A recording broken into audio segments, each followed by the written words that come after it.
तारखेला राज्य स्तरावर सुद्धा मीटिंग 3:30 वाजता त्या ठिकाणी घेण्याचा निर्णय राज्य शासनाच्या वतीने घेण्यात आला। आता अलमट्टीची उंची वाढवायची, आपल्याला आपली पार्टी तिथे मांडावी लागेल, आपली बाजू मांडावी लागेल आणि महाराष्ट्राला त्याचा काय धोका होतो याची मांडावी लागेल। आणि म्हणूनच आम्ही सगळ्या नेत्यांनी एकत्रपणे ठरवलं की आपण एक कोल्हापूर या ठिकाणी उचलत असतो। आणि आज मागच्या आठवड्यामध्ये विश्वजितजी आमचा होता, त्यामध्ये आपण एक बाजू समजून घेतली पाहिजे।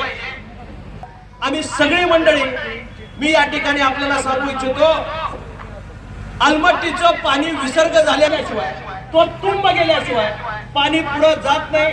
2005 साली त्यापूर्वी त्या ठिकाणच्या पेक्षाही उंच पाणी त्या ठिकाणी जाऊन पोहोचतंय। आणि मग अलमट्टीला दोषी धरायचं नाही म्हणून पाण्यासाठी अडवणूक केलेला एक नॅचरल बांध या सगळ्या पंचकृषीमध्ये त्या ठिकाणी तयार होतो। राज्य त्या ठिकाणी हे पाणी पित असतात। आपल्याकडे जशी बुडीत परिस्थिती तयार होती तशी आंध्रमध्ये सुद्धा बुडीत परिस्थिती तयार होती। देश विदेशातील प्रत्येक घडामोडींचे लाईव्ह अपडेट मिळवण्यासाठी आता साम टीव्हीच्या सर्व सोशल मीडिया प्लॅटफॉर्मला लाईक, फॉलो आणि सबस्क्राईब करा। तसंच सर्व नोटिफिकेशनसाठी बेल आयकॉन प्रेस करायला विसरू नका।